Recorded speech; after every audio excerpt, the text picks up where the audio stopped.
Oke, teman-teman, jadi di sini aku ada sebuah motherboard ya, speaker aktif Polytron ya, motherboard ya, power supply, amplinya gitu ya kan.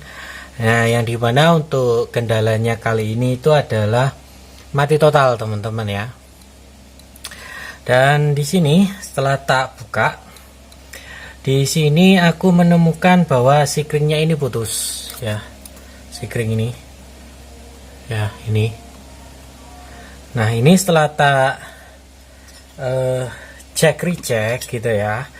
Ternyata di sini ada komponen yang kebakar. Tuh ya. Nah, ini adalah kapasitor, biasanya nilainya 2,2 nano. Biasanya tapi. Nah, di sini aku ingin sedikit apa ya istilahnya itu meluruskan ya teman-teman ya. Jadi kalau teman-teman ini pengen atau istilahnya ya pengen nyoba ya memperbaiki sebuah perangkat elektronik, terutama kayak rangkaian power supply gitu ya. Ya, ini kan power supply yang dimana misalnya kendalanya mati total, terus juga sikring ya, sikring di sini ya pasti ada sikringnya itu putus. Itu bukan berarti dengan kita mengganti sikring saja masalah akan selesai ya. Itu sering terjadi tuh ya, kayak seperti itu.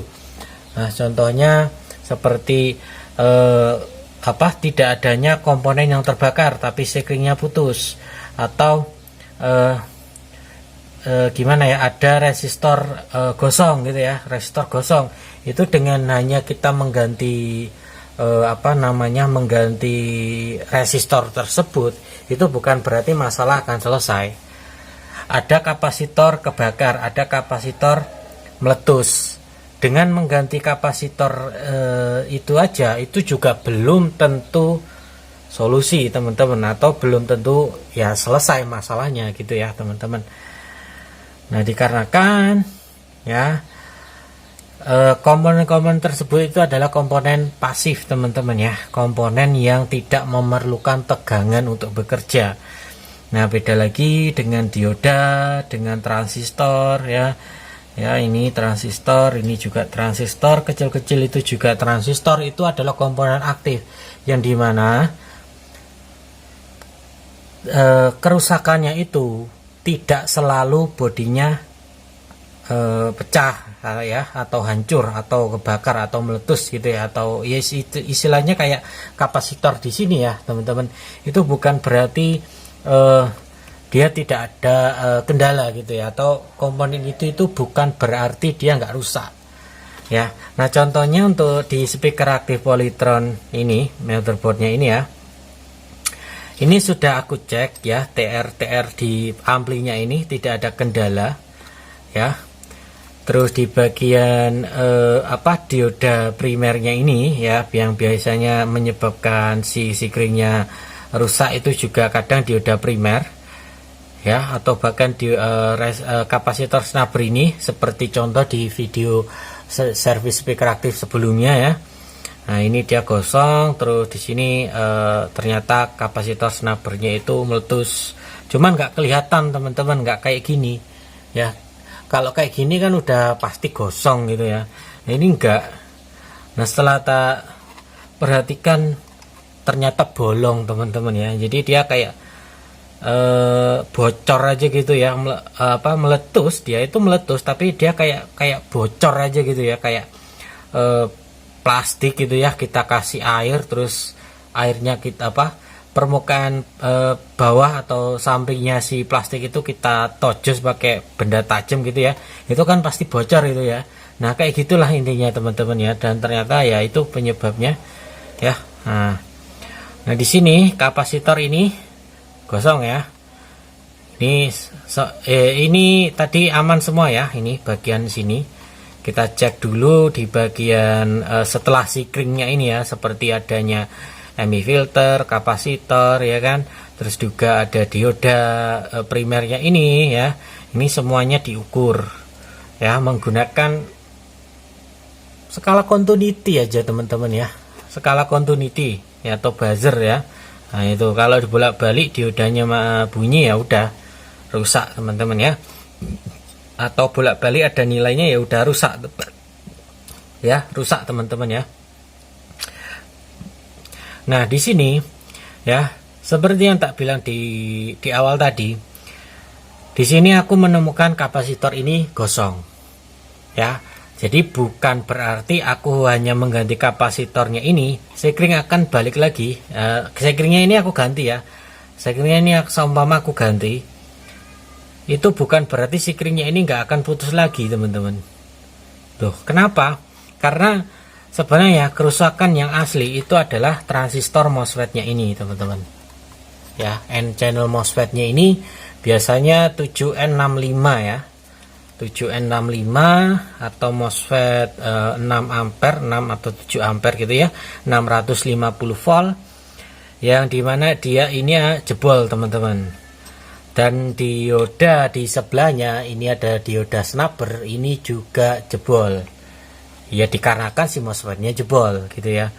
Nah jadi ada arus balik atau ada konsleting gitu kan. Nah akhirnya ya ini dor gitu. Untuk amplinya nggak ada masalah teman-teman ya, cuman untuk perbaikan power supply seperti ini itu kita lepas dulu bebannya. Walaupun bebannya normal, kita lepas dulu aja. Intinya output tegangannya ini harus ada tegangannya dulu ya, ada tegangannya terus normal gitu ya teman-teman ya. Harus ada tegangannya dulu dan normal, baru nanti kita sambungkan ke aksesoris atau apa yang disuplai teman-teman.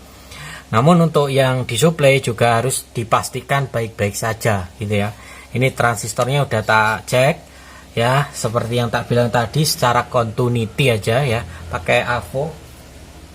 Ini AVO ya, skala continuity ya, seperti ini kelihatan ya. Nah ini kalau probnya konslet ya, dengar ya teman-teman ya.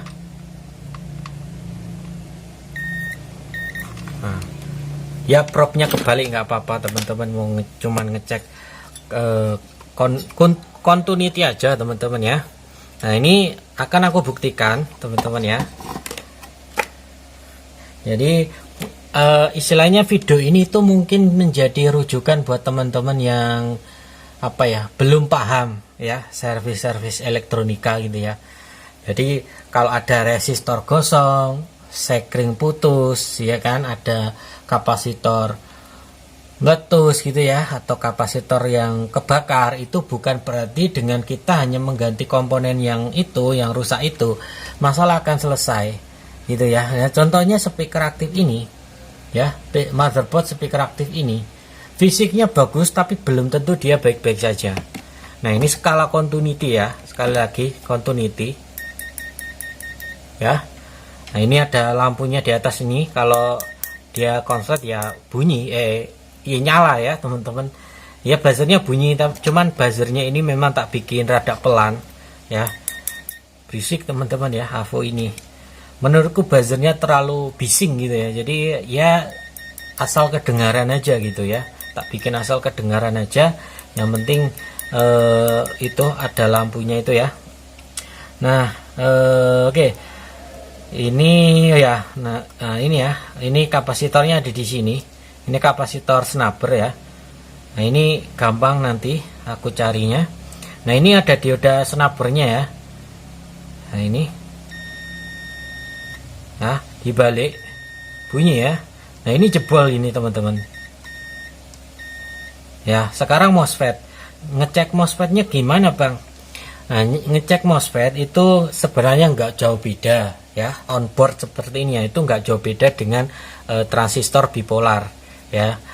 Cuman MOSFET itu bukan basis ya, tapi gate drain source. Drain itu ibarat kata seperti kolektor, source itu ibarat kata emitor ya, di transistor bipolar TIP 4142 seperti ini ya.